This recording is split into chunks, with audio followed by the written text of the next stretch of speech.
اسی لیے اللہ کے نبی صلی اللہ علیہ وسلم کو اللہ رب العزت نے بے شمار خصوصیتیں عطا فرمائی، اور خصوصیات میں سے خصوصیت کا آپ نے یہ بیان فرمائی کہ جعلت لی الارض مسجدا وطہورا، پچھلی امتوں کے لیے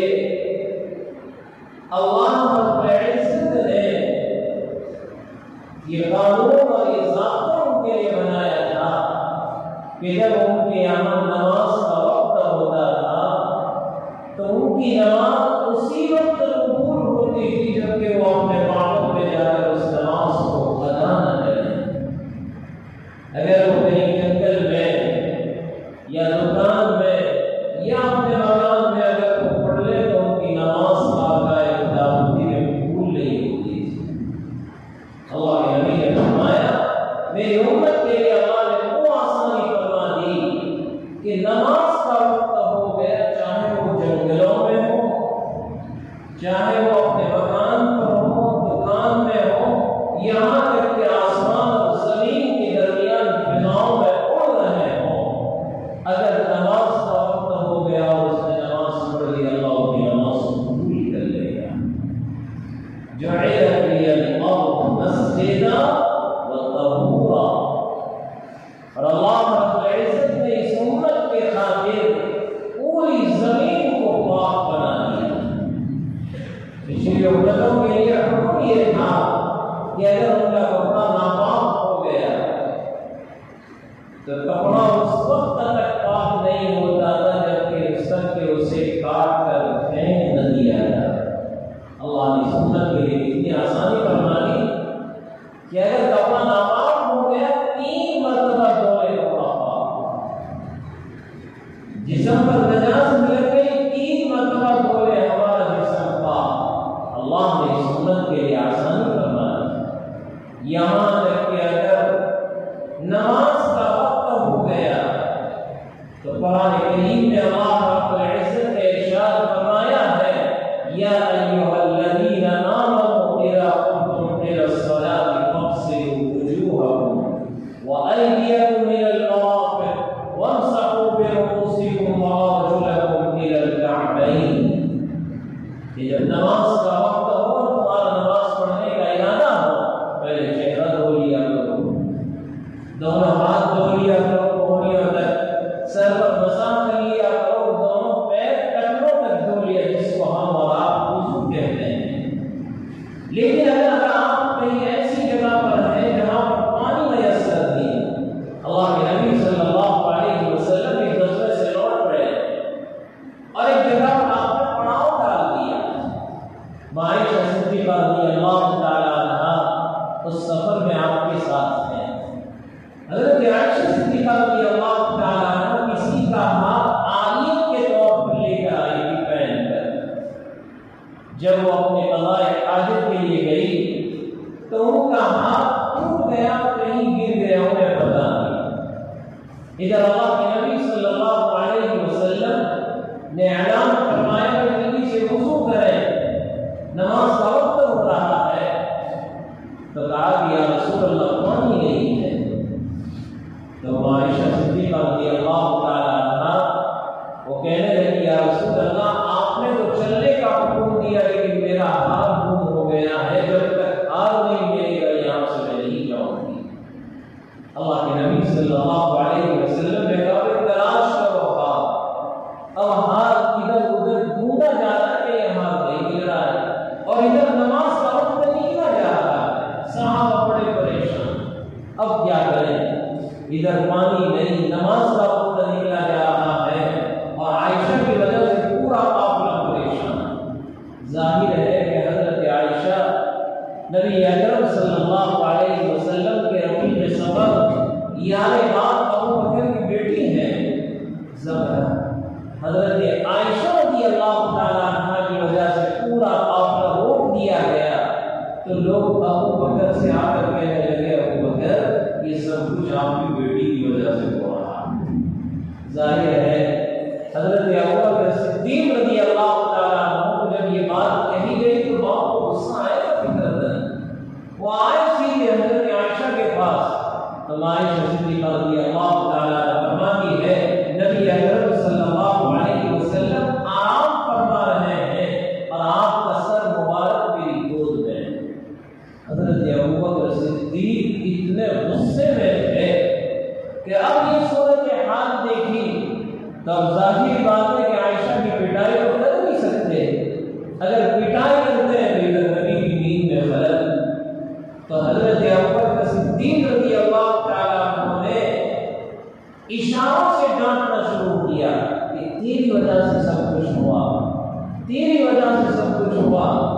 عائشہ کہتی میں سنتی رہی لیکن ابا اتنے غصے میں تھے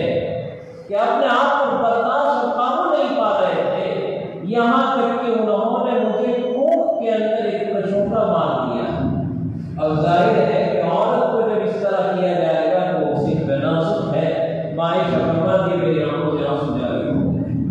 اور وہ آنسو سیدھے نبی اکرم صلی اللہ علیہ وسلم کے رخسار پر تک کے حضور بیدار ہو گئے۔ یا رسول اللہ صلی اللہ علیہ وسلم عائشہ ہو رہی کیا ہوا؟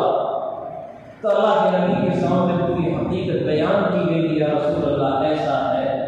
اللہ کے نبی صلی اللہ علیہ وسلم وہیں پر ہے اور آثار وحی شروع ہو گئے، وحی کا سلسلہ شروع ہو گیا اور تھوڑی دیر کے بعد وہ جو آثار ختم ہو گئے، اللہ کے نبی کی زبان پر یہ آیت کریمہ وَإِن كُنتُمْ جُنُبًا فَاطَّهَّرُوا وَإِن كُنتُم مَّرْضَىٰ أَوْ عَلَىٰ سَفَرٍ فَلَمْ تَجِدُوا مَاءً فَتَيَمَّمُوا صَعِيدًا طَيِّبًا فَامْسَحُوا بِرُءُوسِكُمْ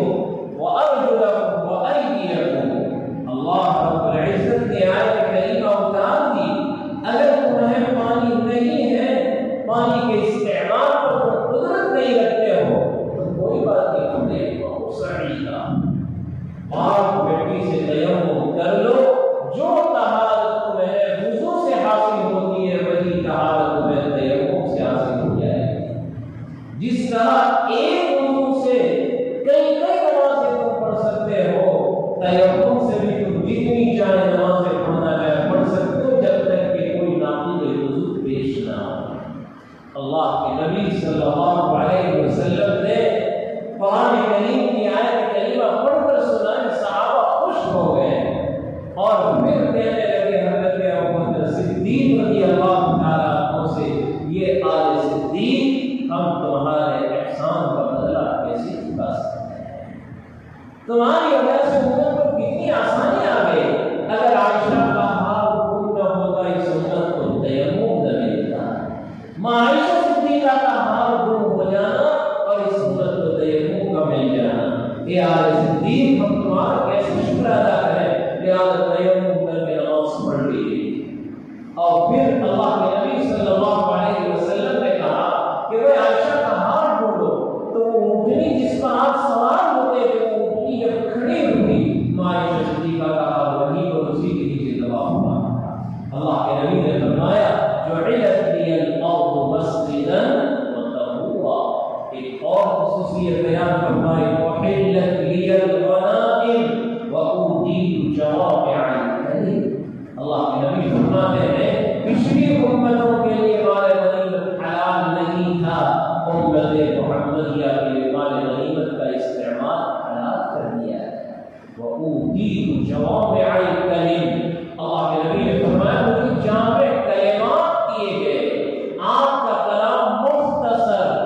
معانی اتنے ہیں، اتنا گہرا سمندر ہے، لوگ اس سے اور دریا کے اندر سے موتی نکالتے چلے جائیں گے، قیامت تک بھی وہ دریا کی تہ تک تم سمندر کی تہ میں پہنچ نہیں سکتے۔ اتنا گہرا کلام اللہ رب العزت نے نبی اکرم صلی اللہ علیہ وسلم کو عطا فرمایا۔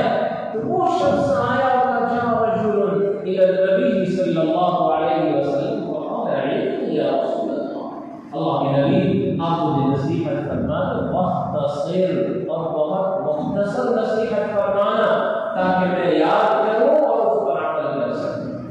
اللہ کے نبی صلی اللہ علیہ وسلم نے پہلی بات بیان فرمائی اذا قمت فی صلاتک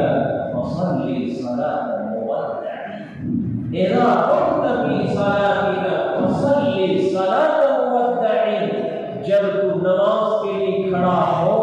تو تیرے دل میں یہ خیال ہونا چاہیے کہ میں اپنی زندگی کی آخری نماز پڑھ رہا ہوں، میں اپنی زندگی کی آخری نماز پڑھ رہا ہوں۔ جب سجدے میں سر رکھے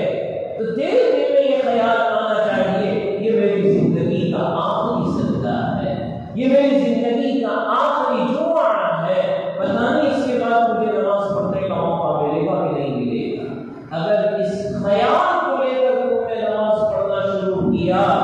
خدا کی قسم تمہاری نمازوں میں جان پڑے گی۔ تمہاری نمازوں میں وہ جان پڑے گی جو مطلوب ہے، جس کا قرآن کریم میں اللہ نے فرمایا قد افلح المؤمنون الذین هم فی صلاتهم خاشعون، ہم فی صلاتهم خاشعون۔ لیکن آج ہمارا حال تو یہ ہے، ہم مسجدوں تک آ جاتے ہیں، وضو خانے پر بیٹھے ہوئے ہیں، اور اس وضو کے درمیان میں ہم اپنی دنیاوی گفتگو کرتے رہتے ہیں۔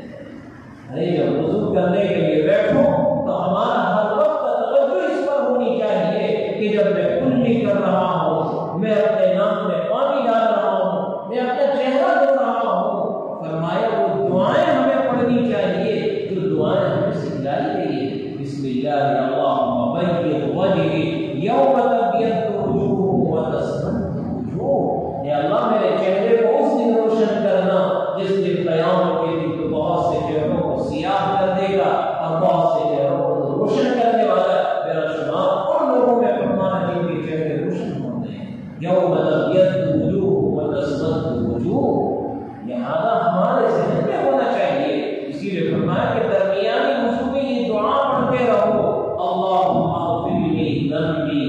ووسع لی فی داری وبارک لی فی رزقی۔ اتنی پیاری دعا ہے، اللہم اغفر لی ذنبی، کہ اللہ میرے گناہ معاف کر دے۔ جب کلی کریں گے یہ دعا پڑھی آپ نے، جتنے گناہ زبان سے کیے ہوں گے وہ سارے گناہ ہمارے وضو کے پانی سے دھل جائیں۔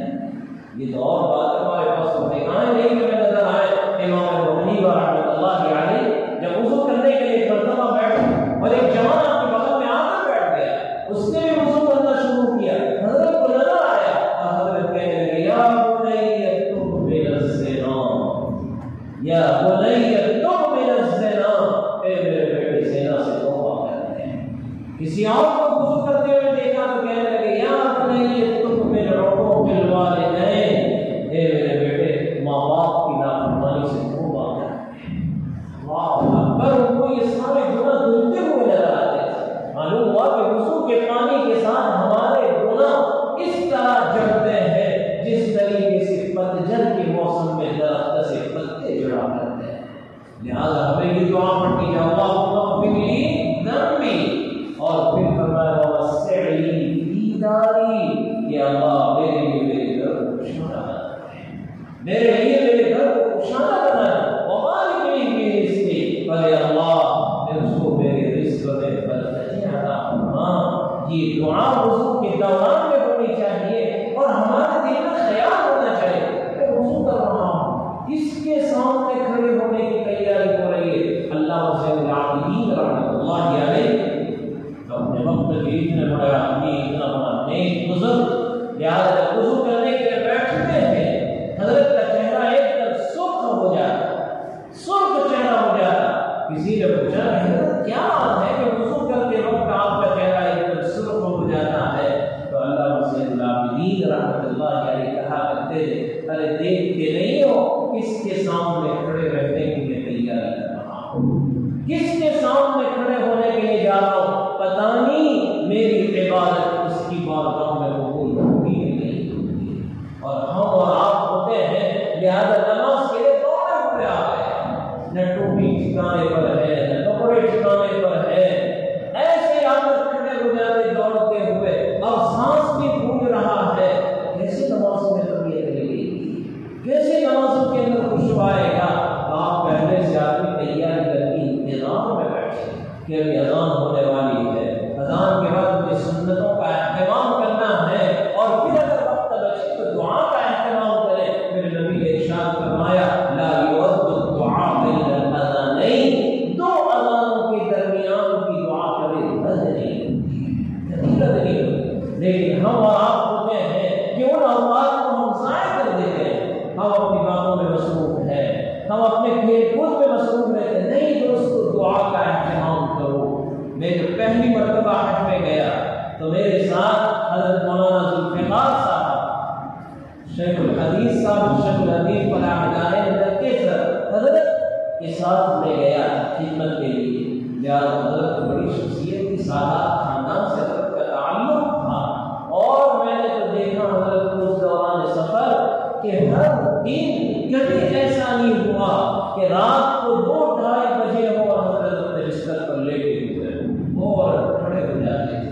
تہجد پابندی کے ساتھ پڑھنے کا اہتمام، دعاؤں کا اہتمام۔ تو ایک مرتبہ ہم مقام کے اندر بیٹھے ہوئے حضرت کے ساتھ، تو حضرت نے مجھے کہا کہ بیٹے ایک بات بتلاتا ہوں۔ میں نے کہا حضرت کیا ہے بتلائیے گا۔ 3 مواقع ایسے ہیں جس وقت بندہ جو دعا کرتا ہے اللہ اس کی دعا کو قبول فرماتا ہے۔ میں نے حضرت وہ کیا،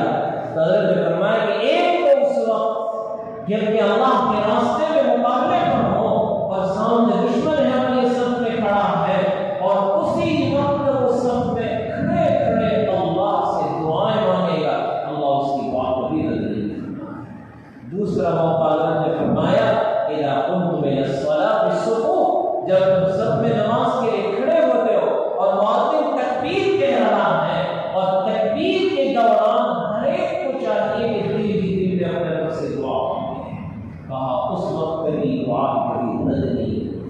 اور تیسرا موقع اللہ نے فرمایا کہ اگر تمہیں حجر اسود کو دینے کا موقع مل گیا تو بوسہ دینے سے پہلے پہلے جو سانس اور گھڑی ہوا کرتی ہے، اس وقت جو تم مانگے گا اللہ کے لیے دعا قبول کرنے والا ہے۔ اور پھر حضرت نے کہا کہ میرا تجربہ ہے کہ جب ایک مرتبہ عمرے پر آ رہا تھا، ایک صاحب شدید بیمار تھے، لہٰذا انہوں نے مجھ سے فون پر بتلایا کہ حضرت میں تو اپنی زندگی سے نا امید ہو چکا ہوں، لہذا آپ جا رہے ہیں عمرے کے لیے، وہ آپ میرے لیے دعا کر رہے ہیں۔ حضرت کہتے ہیں میرے ذہن میں وہی آدمی بیٹھ گیا، میں مقام کے اندر بیٹھا ہوا تھا، بڑی نازک طبیعت کے تھے، اور ایک حضرت کے شاگرد آئے اور انہوں نے کہا کہ حضرت حجر اسود کو بوسہ دینے کے لیے چلیں، کہا میری ہمت نہیں ہے، کہا میں آپ کو ساتھ میں لے جاؤں گا، میں تیار ہوں۔ لہٰذا وہ مجھے اپنا ہاتھ پکڑ کر مجھے لے گئے اور الحمدللہ مجھے موقع مل گیا، اور حجر اسود کے قریب پہنچنے سے پہلے پہلے مجھے وہ صاحب یاد آ گئے، اور میں نے اس کے لیے دعا فرما دی اللہ اسے شفا دے دینا، یا اللہ اسے تندرستی عطا فرما، اور میں تو اپنے سفر سے واپس لوٹ کر آ گیا، اور وہ صاحب مجھے ملنے کے لیے گھر سے آئے، ملاقات ہوئی، تو میں نے ان سے کہا کہ آپ کو بیمار تھے، کہ اللہ نے آپ کی دعا قبول کر کے مجھے تندرستی عطا فرما۔ یہ اوقات کی قدردانی کریں، خاص طور پر جمعہ کا دن۔ اللہ کے نبی نے ارشاد فرمایا جمعہ کے دن میں 1 ساعت ایسی ہوا کرتی ہے جس میں بندہ جو دعا مانگتا ہے اللہ اس کی دعا کو قبول فرماتا ہے۔ آج دعاؤں کی ضرورت ہے، ہم اپنے آپ کو رونے والے بنائیں، مانگنے والے بنائیں۔ آج جمعہ کا دن ہے، لہذا بین الخطبتین، 2 خطبوں کے درمیان جب امام بیٹھتا ہے تھوڑا سا وقت ہے، اس میں دعا کریں، نماز کے بعد دعا کریں، اور عصر کے بعد سے لے کر مغرب تک کے درمیان میں جو وقت ہے، لہذا عصر رات ہمیں 80 مرتبہ درود پڑھنا ہے۔ ہفتہ بھر آپ دن بھر کھیلتے رہے، اپنے کام میں رہے، اب تھوڑا سا وقت نکال کر عصر کے بعد کھانے سے فارغ ہو کر آج جلدی سے مسجد میں آ جائیں گے انشاءاللہ، اور جلدی سے آ کر صفوں میں بیٹھ کر دعا کریں گے، کیونکہ عصر اور مغرب کے درمیان میں وہ ساعت آتی ہے، اور وہ ساعت بہت مختصر ہوا کر کے آنن فانن آئی اور گزر گئی۔ لہذا کہتے ہیں کہ اکثر علماء کا یہ کہنا ہے کہ عصر کے بعد زیادہ غالب گمان ہے کہ عصر اور مغرب کے درمیان میں وہ گھڑی ہوئی ہے، اگر وہ 1 سال کی مجھے اور آپ کو مل گئی اور ہماری دعائیں قبول کر لی جائے تو ہمارا وغیرہ پاک ہو جائے گا۔ اس لیے عزیز دوستو، اللہ کے نبی کی کیا بھی نصیحت فرمائی، اذا قمت فی الصلاۃ فصلی صلاۃ مودعین۔ ہمیں بھی چاہیے کہ ہم اپنی نماز کو خشوع والی بنائیں، ہم اپنی نماز کو دھیان والی بنائیں، خلوص کے ساتھ، خشوع و خضوع کے ساتھ